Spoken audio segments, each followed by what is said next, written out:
On this week's episode, we talk about Sing 2. Also, we talk about Don't Look Up, the new Netflix movie. Cobra Kai Season 4. The Lost Daughter. And so many other pop culture news and items of the week.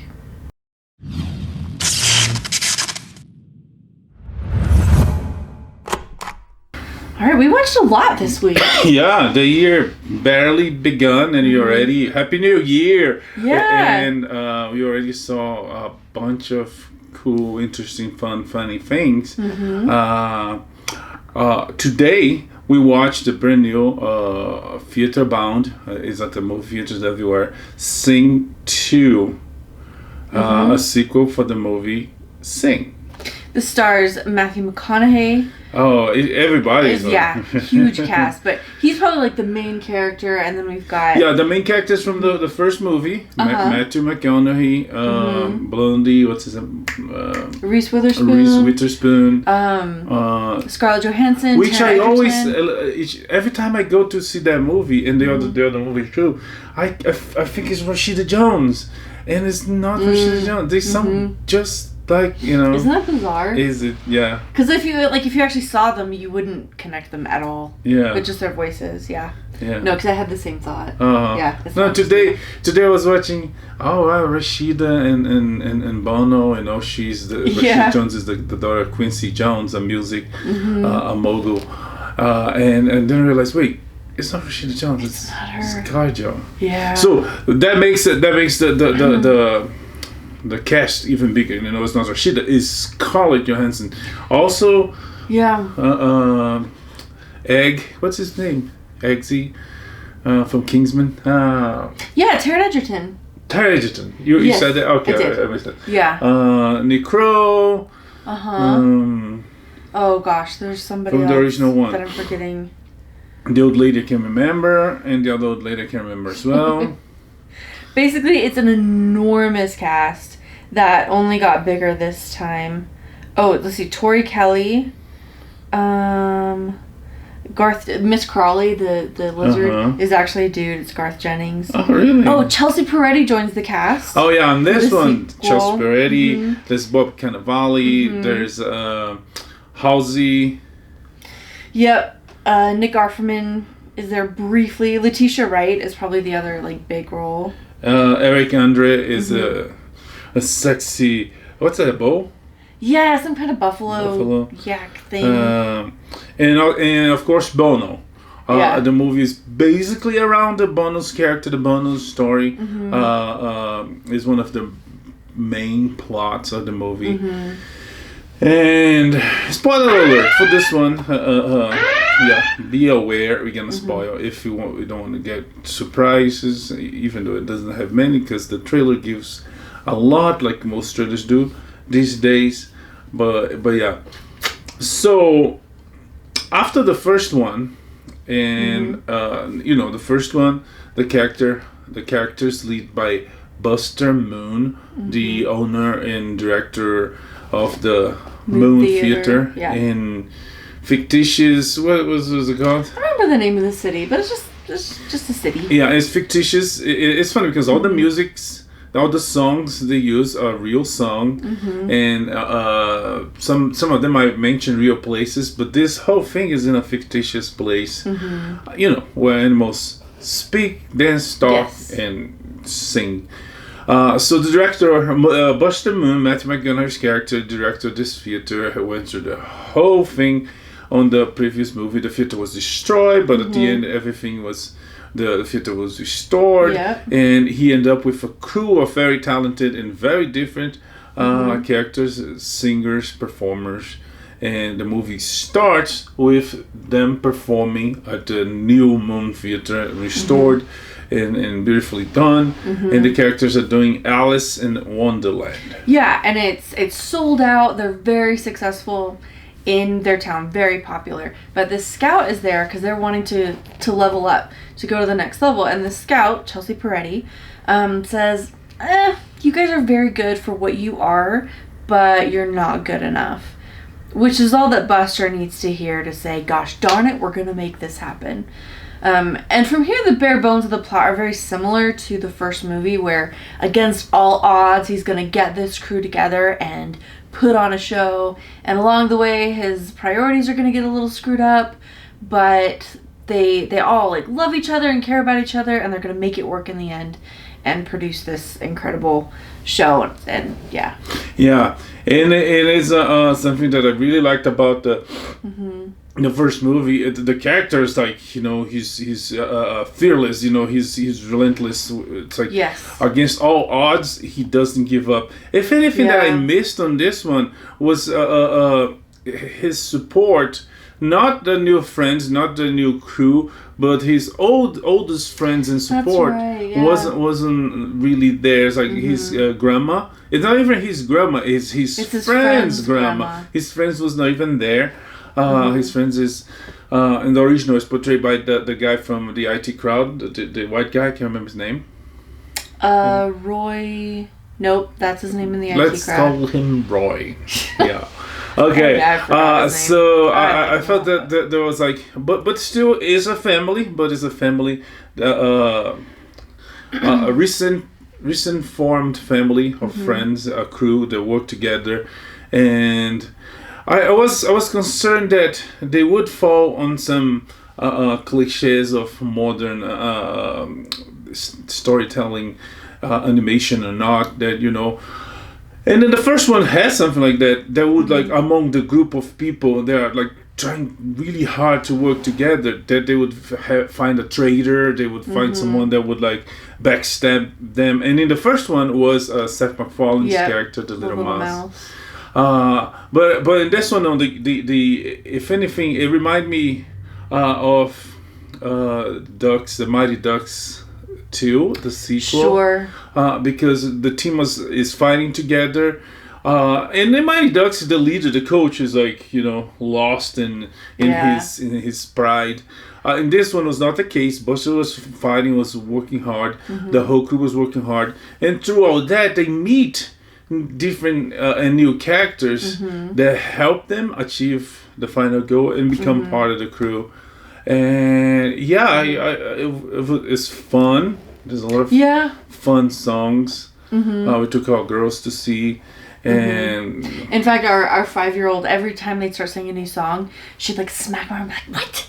This song is from this movie?" So she's a little backwards, but she was really into it. By the end, she couldn't even sit down. She had like 2 napkins and was like dancing, and she just, it wasn't a behavior thing. It was just, she felt so inspired and moved. She just had to dance. And I think it's a really good movie for kids, even though there's other movies that are claimed to be for kids. This one tells a good message about friendship, about working hard, not giving up, taking care of each other. Yeah, and staying loyal to your core values and your core principles, because throughout the movie they're kind of getting pulled one way or another, and they're really only successful when they come back to what made them great originally and come back to that core group. So and it's fun, it's well done, it's not like many things we see these days. It's not preachy, it's not trying to enforce a message, whatever message it is. If there's metaphors about all the messages, they are very well done, because they are not so explicit that make you feel like an idiot and trying to teach you something. It teaches a good message in a good way. The cast is amazing. There's it's beautiful. It's it's full of color. It's like, the things you even for babies, like all the colors and all the songs. It's a very good combination of things. That Illumination, the company behind Minions and Despicable Me, is another one that they knock out of the park. They do great they do pieces. Even their movies that aren't even their movies that are just meh are still pretty good. I've never regretted watching one of their movies. Yeah. Even the ones that aren't as successful. And from the trailers, we see that they have a lot more fun stuff coming. Yeah, was it The Rise of Gru? The Rise of Gru. Yeah. That was so exciting to see Gru at the end of Minions. And Minions are hilarious. They are. I feel like on paper they shouldn't be. Like, they should be super annoying. I can't get enough. I think they're hysterical. And the new Illumination production card. Yeah. It's like the minions singing. Yeah. It is. It's funny. It's cute. It's very good. So yeah, this is in theaters. Super fun. Really positive, wholesome, well-made movie. And that's definitely worth taking your kids to. Our kids really enjoyed it. Like I said, at one point they were just like dancing. And they were just so moved. Yeah, it not only has Bono, but it has Bono with a touch, a story that uses his songs in a very, very creative way. Mm-hmm. It's nice. It's yeah. What was it? It's the street. What the streets have no names. There was a, what was it? I don't know what the song is actually called, but I still haven't found what I'm... Stuck in a Moment. Mm-hmm. Yeah, Stuck in a Moment. And what was the last one that she sings and brings him out? Yeah, it's I still haven't found what I'm looking for. Yeah, I still haven't found what I'm looking for. And I think that's the title. But yeah. Yeah, and Scarlett Johansson sings. Yeah. Quite well. She really did.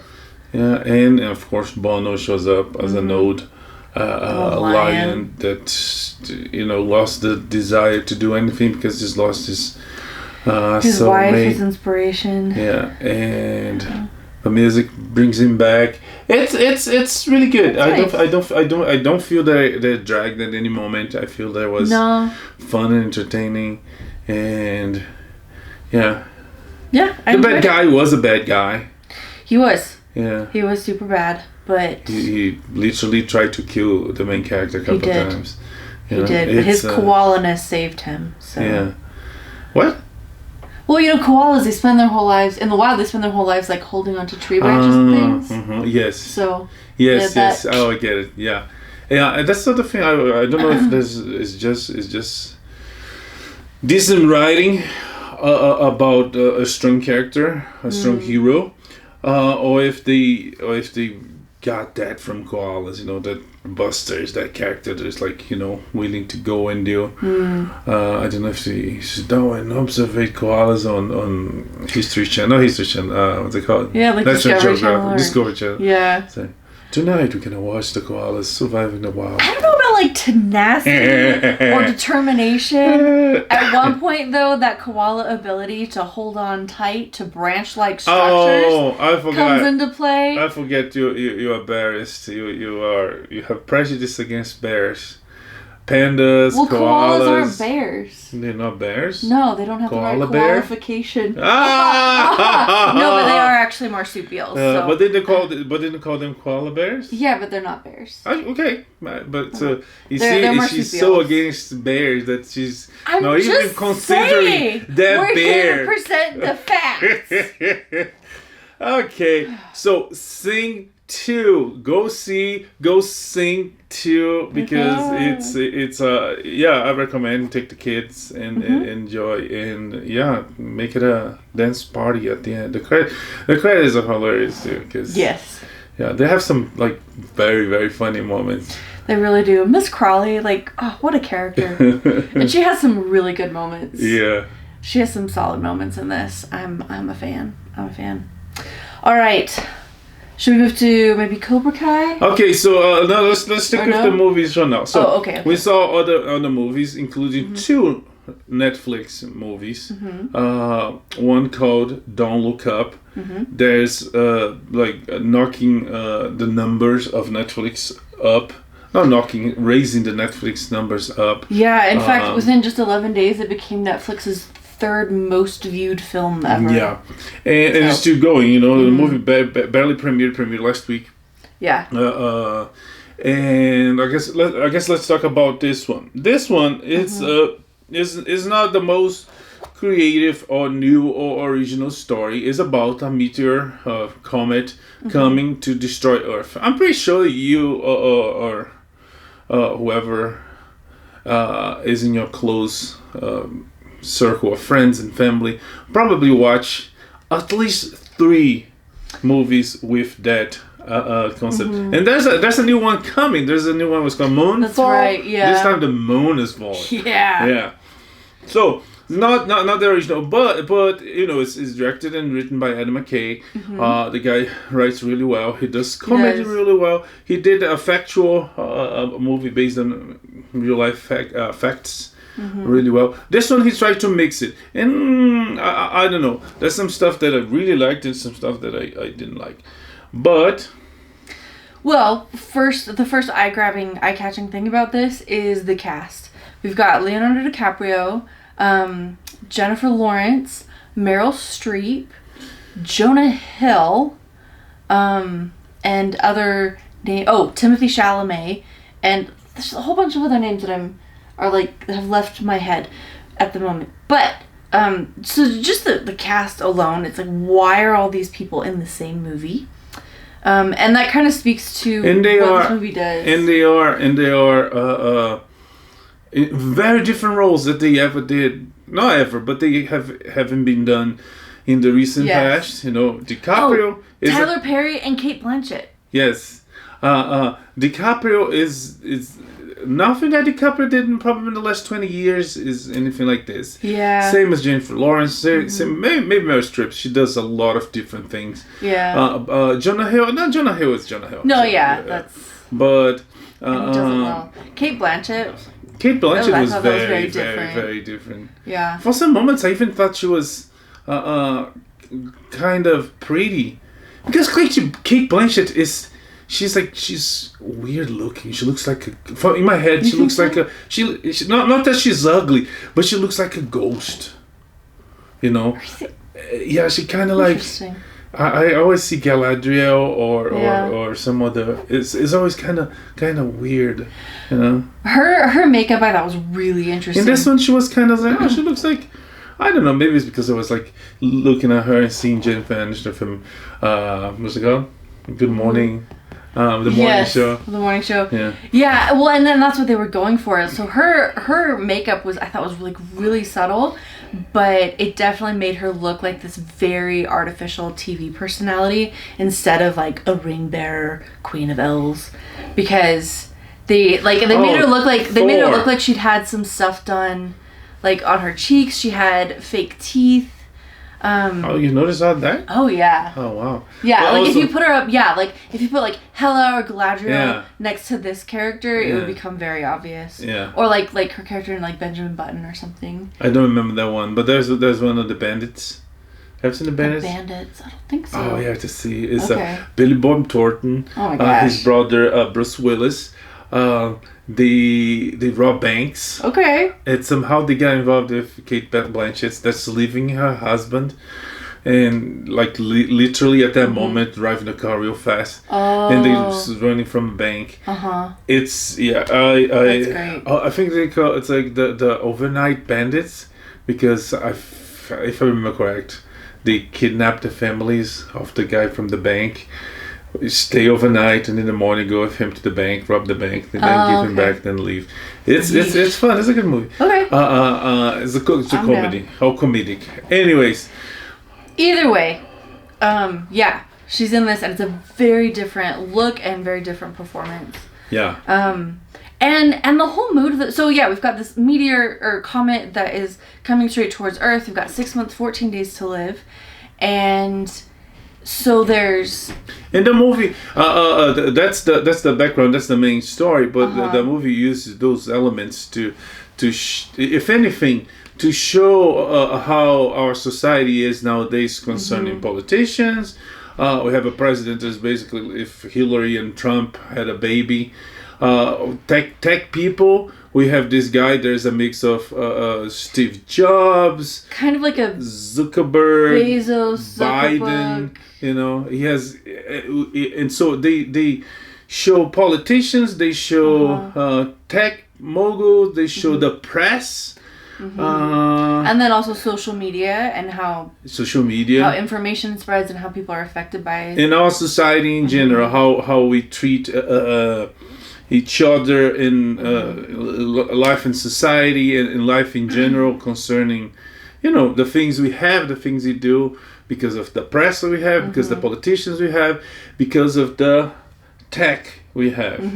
And considering that, it's a pretty spot on picture. It's a pretty fun and interesting portrayal And it is a really different portrayal of this kind of events, because usually with a disaster movie, we're kind of focused on surviving the disaster.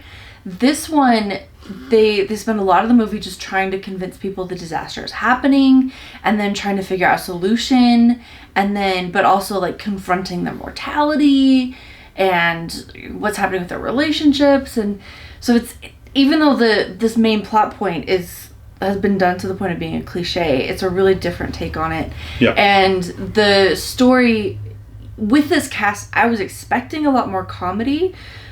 Most of the comedy, though, is coming in the form of just like scathing satire on like all those things that he just talked about.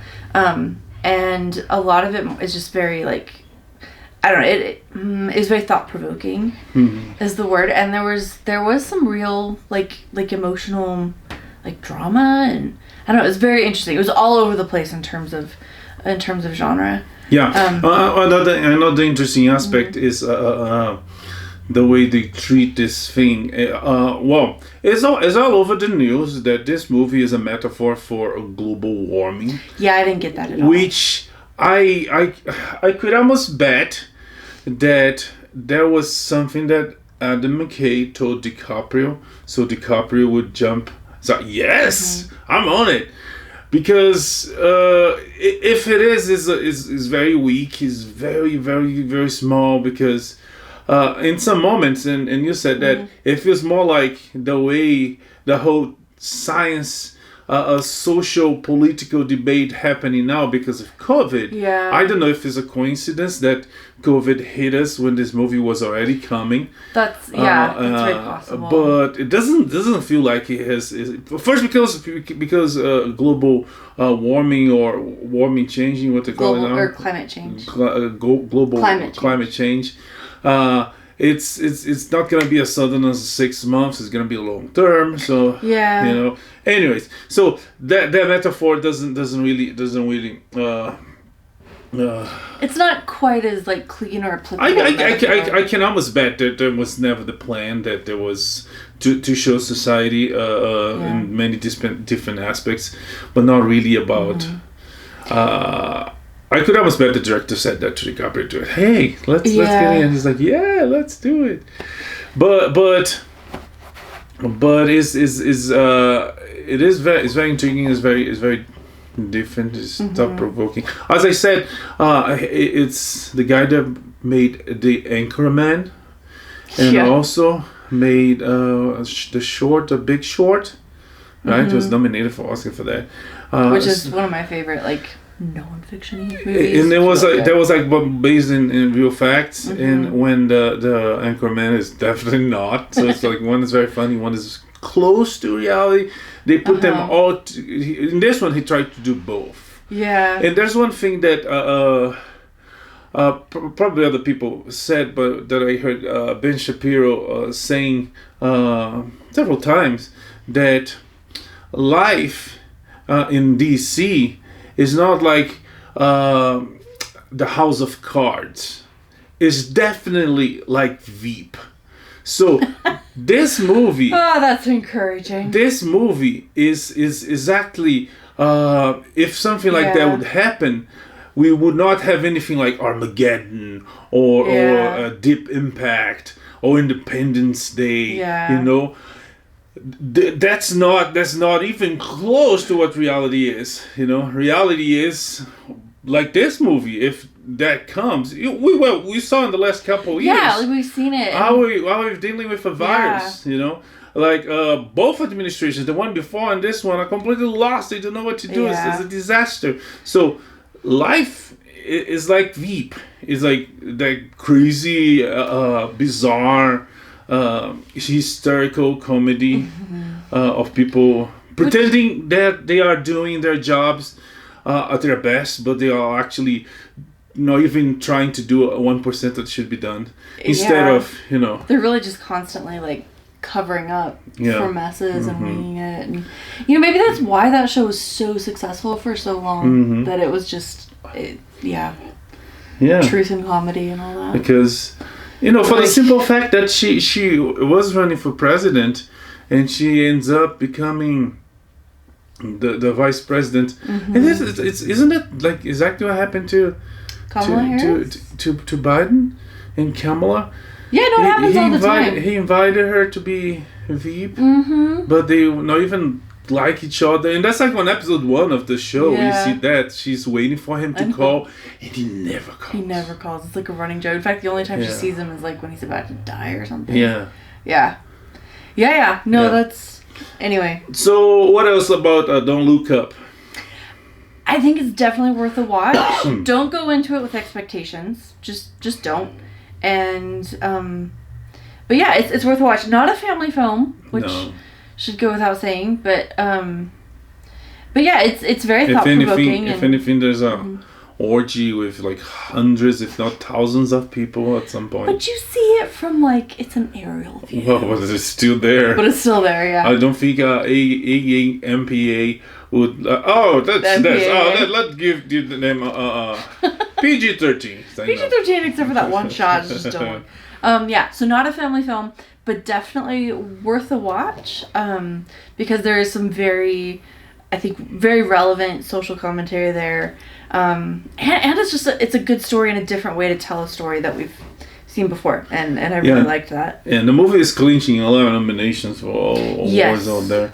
Because, and I think they deserve it. Yeah, I'm not mad. If for good reasons, because it deserves it for many reasons. Or because it's because of global warming, and the Academy likes to give awards for that. So either way, the movie is getting a lot of nomination, a lot of buzz. And there was good writing, there was good acting. Everyone performed outside of their norm, and did a good job. Timothy Chalamet is like this like skater boy, who is also really into religion. Jennifer Lawrence is like weird looking and she's cancelled by the media right away. Yeah. DiCaprio has this whole arc from like, fluctuates from being the science, scum of the earth, and the truth, and he kind of becomes like Fauci, like he gets seduced. He gets seduced by power, and he becomes part of the system that he was not part of it. Yeah, he was science. He becomes like the beloved face, the beloved like media face of science. And so he becomes that. And to the point that you either die a hero or you live long enough to become a villain. To the point that he becomes part of the system, and he starts lying and doing whatever the system is to protect the system and for himself to survive inside the system. Until in the end he gets. So if you live long enough to become a villain, keep going, and you might get a redemption arc. Exactly, especially if it's a MCU movie. And that even takes that long. Or if you're just like a normal human and repentance you know what? is I real. don't want to be a douche. But some MCU villains should not get repentance because there's a point beyond redemption. But let's not talk about that. That's a different discussion. Don't look up. What? Watch. In front of you. It's on Netflix, available worldwide, and everybody is watching. Should watch too. Yeah, it's real good. At least know what people talking about. Why should I don't look up? Yeah. Anyways, another Netflix movie we saw was The Lost Daughter, and that one was. Well, let's just say it was directed by Maggie Gyllenhaal, and it's exactly what you would expect from Maggie Gyllenhaal. Yeah. It was cerebral, and it was weird, but it's her first, and it was women forward. It's her first movie. Why you have expectations about what she would direct? There's a vibe. Yeah. There's a vibe. Okay. Which is none of this to say it was a bad movie. I thought it was a very interesting movie. Although we should say I feel like it was marketed kind of as a thriller. It's not a thriller, at all. Yeah. It's a very thoughtful piece about like some of the darker sides of motherhood. Not a thriller. I didn't find any suspense or like moments. Yeah, there's like a lot of cliches, and there's the makers of the movie are getting also clinching nominations. Yeah. But I don't know if those nominations were, because you have the two types of actors. You have Method, the actor. There is John, but he can become Joseph and Peter and Michael. He can become any other person in the human spectrum of persons. That's the Method. He becomes the character. Actors have the talent for that. You know, we have Jared Leto. We have Johnny Depp. Doesn't Joaquin Phoenix do that? Phoenix was like 3 years into I'm doing rap now, which was like part of this project. It was actually part of a role, not life choice at all. And you have the system, the Hollywood system, the star system, which is you don't have the actor might not or does not have the talent or skills to become someone else. So you write, you produce, you make the movie or TV show around him. You change everything else to, or you write for that type. You write for that type. Yeah. Chris Pratt, I think, is a great example of that. Which sometimes it's awesome. It works. But sometimes it destroys the character because sometimes you're giving that actor a role that he cannot be, so you're gonna change the role so the character becomes him, and then in the end you don't have an actor that acts and don't have a character that works. And Hollywood is doing a lot of that with the excuse and the sake of diversity and inclusion, but they've always been done that in the past. They have like classic stories of things that they did in the past to adapt to the system. So, all that said, I don't think even the cast does a terrific job, because if Olivia Colman is a method actor, and I'm not saying she is, I don't know if she is. If she is, I don't feel like she was any different than, let's say, the Queen, the Crown. Honestly, I feel like her role, even though she's a big name, deservedly a big name, her role was not the interesting one in this movie. So was Dakota Johnson. Nah, that could have been anybody. Also the same thing. She was the pretty sexy. She was not even sexy, but she was a pretty girl on how was it called? The book 50 Shades of Grey. In this one, she's a pretty girl that have an affair. Yeah. So it there's not anybody. a lot. There's not a lot of acting there. Who else? For me, Ed Harris. Ed Harris does a decent job. He does, but again, that could have been anybody. Yeah. It didn't have to be Ed Harris. Yeah. And so this film is kind of split into two parts. There's The President with Olivia Colman, Dakota Johnson, Ed Harris. And then Olivia Colman's character named Lita is having, throughout this holiday she's on in Greece, she has all these flashbacks. As she watches Dakota Johnson with her daughter, it triggers all these memories of Lita, Olivia Colman's character, with her own daughters, 20 whatever years ago. And so we see, and that for me, that's what the interesting part of the story is. And so Jessie Buckley plays the young Olivia Colman, the young Lita, and I feel like for me that was where the best part of the movie was, and watching her she's like struggling with her role as a mother. At one point, Olivia Colman just says, I was an unnatural mother. We see her just like abandon her family and then come back and all this. And she sees Dakota Johnson's character doing the same. Yeah.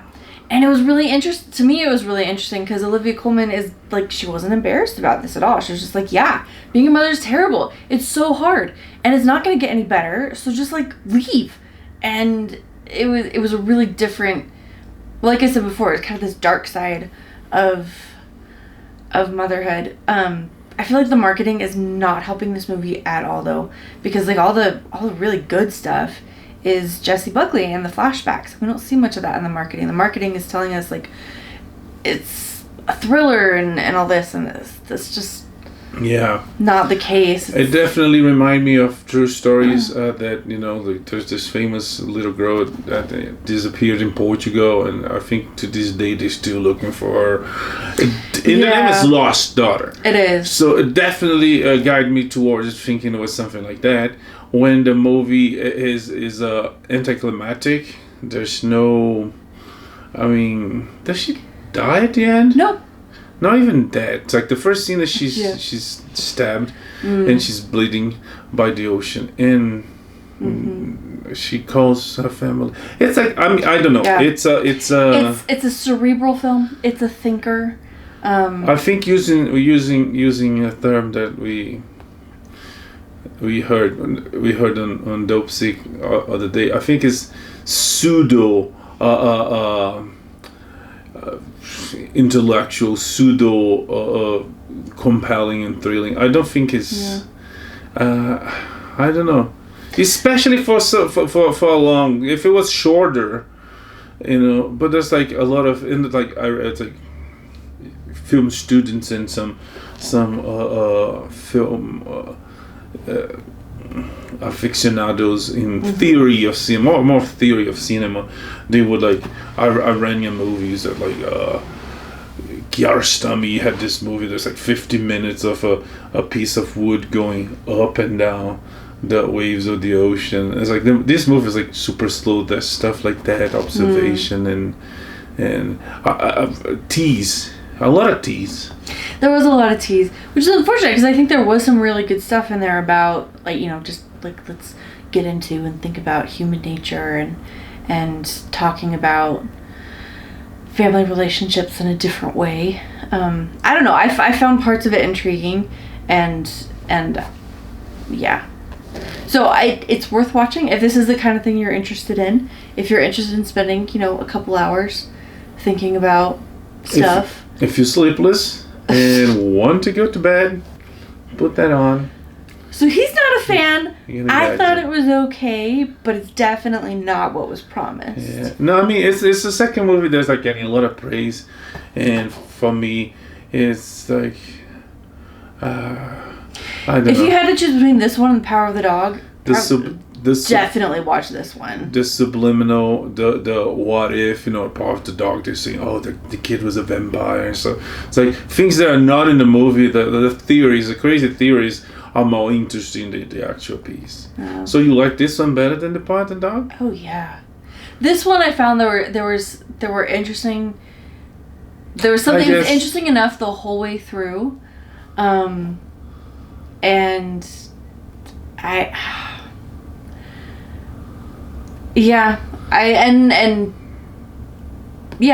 one I found there was something interesting the whole way through. I was genuinely intrigued by Jessie Buckley's storyline, even though she's in no way playing somebody who is like aspirational or somebody that I would want to be or look up to or want to be friends with, nothing like that. But it was interesting and intriguing. It's not a story I've seen told before.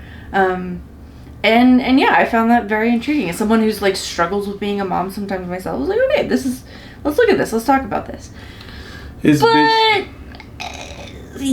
Olivia Colman's whole side really dragged despite Olivia Colman. It could have been better. Whereas the Power of the Dog was just, it was so bizarre. It was like confusing. And like I like to think of myself as a reasonably intelligent person. But if it was confusing, it was pointless, and then suddenly it was very interesting, and then it was over. I mean, for me, if anything, Cumberbatch on that movie, I feel like he was like acting.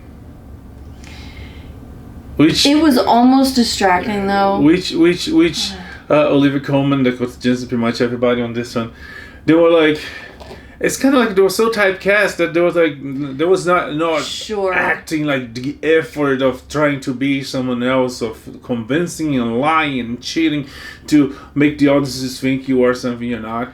Yeah, that's fair. Which again, maybe that's why Jessie Buckley was so attention grabbing, because I feel like she actually was acting, but like she had stuff to act. She had like emotional range that she had to portray. Like, I love my kids. I can't stand being with my kids. I love my husband. Yeah. Anyway, Netflix, The Lost Daughter. And if you really want to watch something like you're gonna enjoy, not The Lost Daughter, but you can watch Cobra Kai. Yeah, total mood shift. Yeah, Cobra Kai season 64. Yeah. Yeah, I think so. We started and finished. Yeah. It should be 64 episodes. It's so short. It leaves you wanting more. Yeah, again, bizarrely, like, it leaves you wanting more. It's fun, it's entertaining. I think this season was, it had some stuff that was better than any other season, but again, it had stuff that was like kind of a repeat of other seasons. You know, the trading of children, the hate among them, make them, you're training my kid, they're gonna train. There's a little bit of that. And then it's starting to get repetitive, like he's bouncing back and forth. And now there's like a third dojo, so there's Miyagi-Do, there's Eagle Fang, and there's Cobra Kai, and But it was like, for me, I really liked the Hawk redemption segment. That was good. Which started last season because they joined forces together. But I don't know, it's because we actually met the guy Fenix. He was here and we went through his panel. That's right. And he was a really nice kid. Yeah. I don't know if it's because of that. I was hoping that he would turn to the good guys, and he did turn to the good guys. Also, the fact that he was a nerd. The character was a nerd and went to the dark side, but went back to nerd life and being a good guy. Yeah, and it was like he found peace within himself. Like, he didn't. And his friends, he was going against his friends. Yeah. And he joined his friends back. But Dimitri, the whiny Uber nerd, who was friends with the Hawk, and then the Hawk. Anyway. He also, I think, he didn't need a redemption arc. He just finally, was able to really become more than a whiny Uber nerd. And I really liked that for him. And the bad guys remain bad. They're always trying to find, reasons and motivations, justifications. As society is because of war and this and this. But it's like they in some moments they make it harder for you to have empathy. Even though they keep trying, So they keep sending waves of emotions. You should have empathy for this guy. I said, no, this guy's bad. Betrayal and backstabbing. Yeah, and I feel very comfortable saying that. What John Kreese and Terry Silver, what they went through in Vietnam, horrible, horrific. No one should have had to go through that. I can feel bad for them for that, but man, these guys turned out to be monsters. And they tried to give John Kreese a little bit of humanity towards the end of the season. Nah, the guy's still just an absolute monster. I think he's a monster who maybe cares about Johnny Lawrence, but the monster. And Johnny, I feel like, is really, he is the Karate Kid. Now, not in the first one, not at all. That's definitely all Daniel. But in this one, he's finally, not a kid. Well, Johnny. He got pretty stunted there for a while. Anyways, either way, Cobra Kai, Eyes Don't Look Up is hitting the numbers high. Netflix got a lot of viewership. It was number one on Netflix, number one viewed show on Netflix during its first week. And it probably still is. Since they didn't definitely still top 10. Yeah, but it's so good. The Witcher and Cobra Kai fighting for the top. Anyways. Yeah. Okay, so go watch that. In the meantime, COVID is still making everything terrible. Yeah. Including Morbius. That was moved from January, just around now, our month, now this month now, to April. Yeah. And we'll see if they're going to move farther because Hollywood is being hit by COVID. And I think by now, Fallon, Myers, what's the British one? Give me a minute. James Corden. Yep.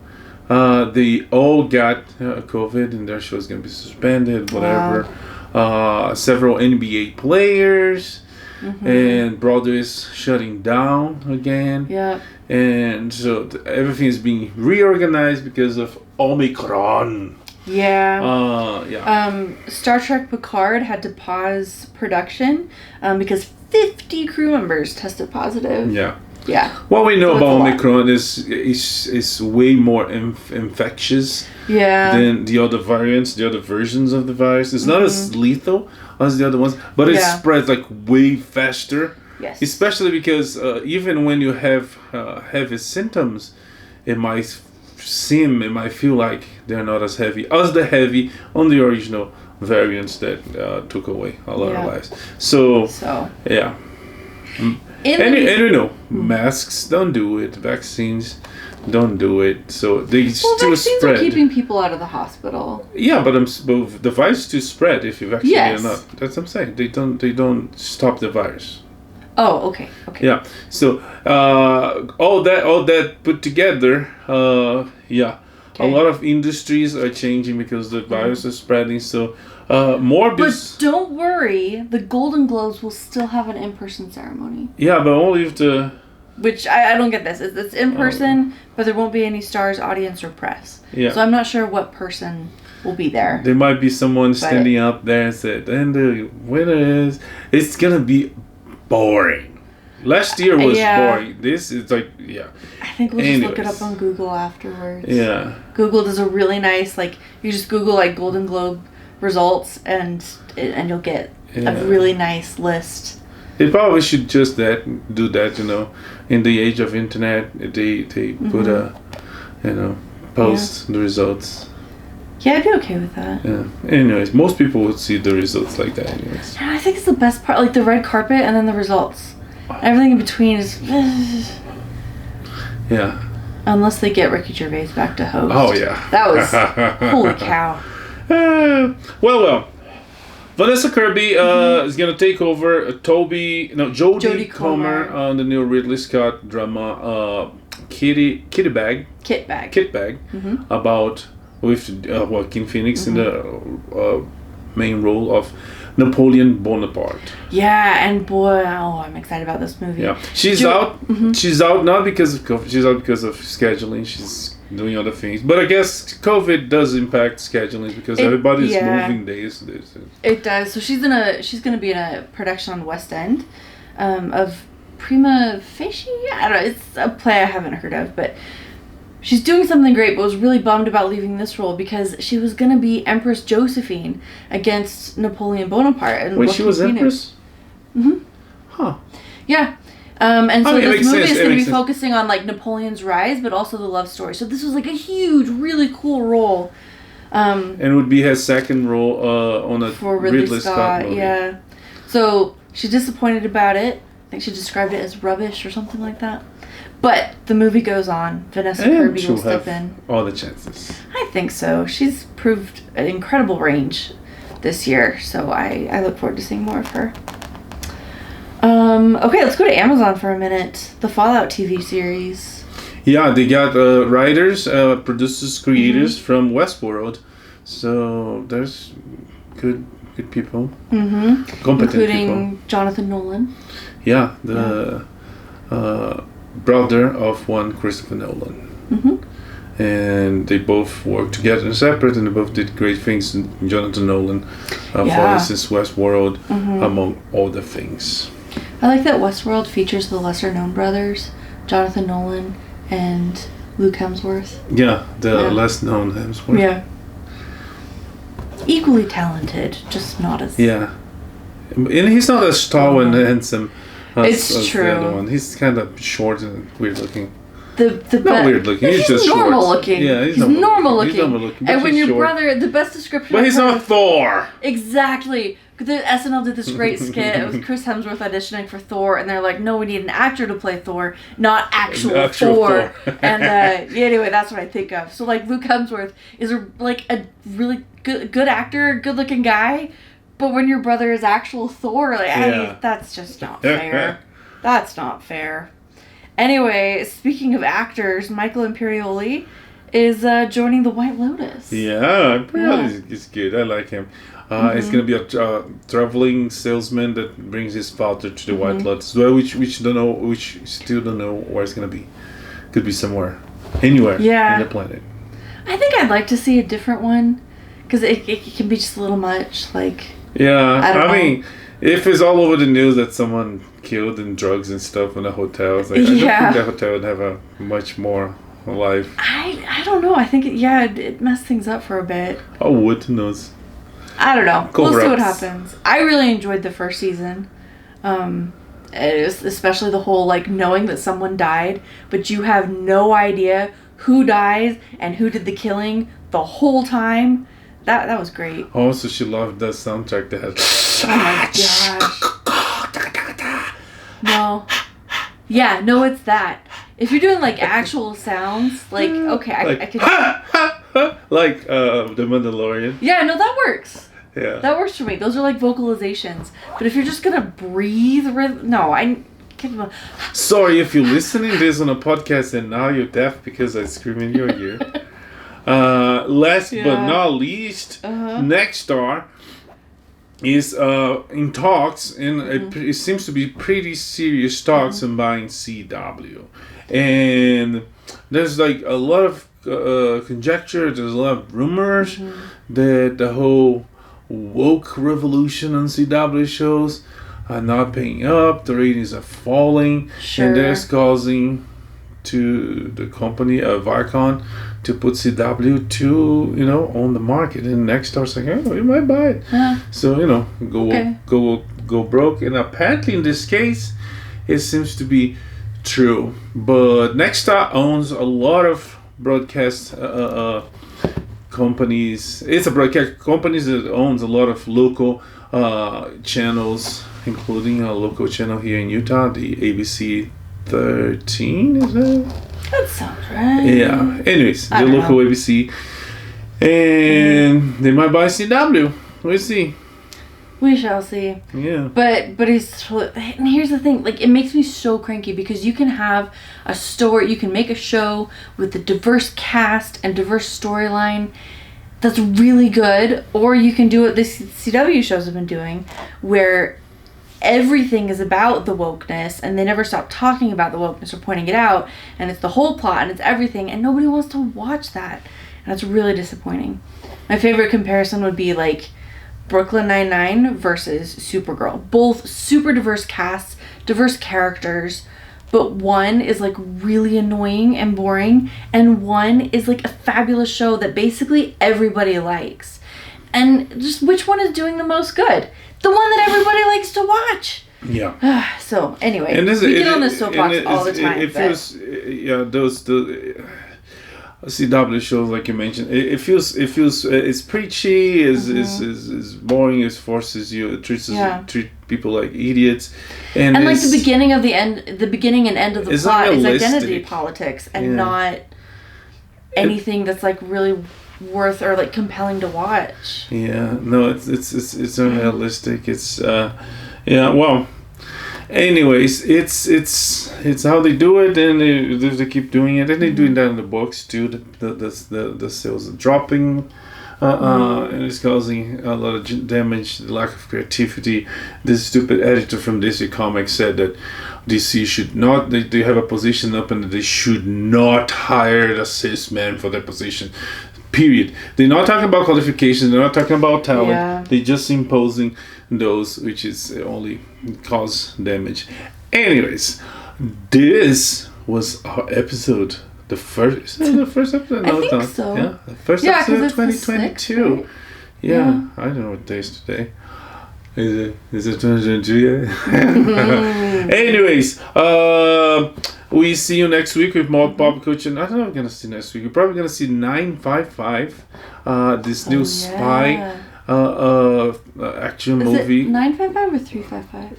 Or 455? Who knows? We're gonna see. Not me. And we're gonna tell you next week when we find out on our next episode. And may the force be with you. Live long and prosper, and restore the Snyderverse. We haven't said that for a while, so just want to get that out there. Yes. Bye. Bye.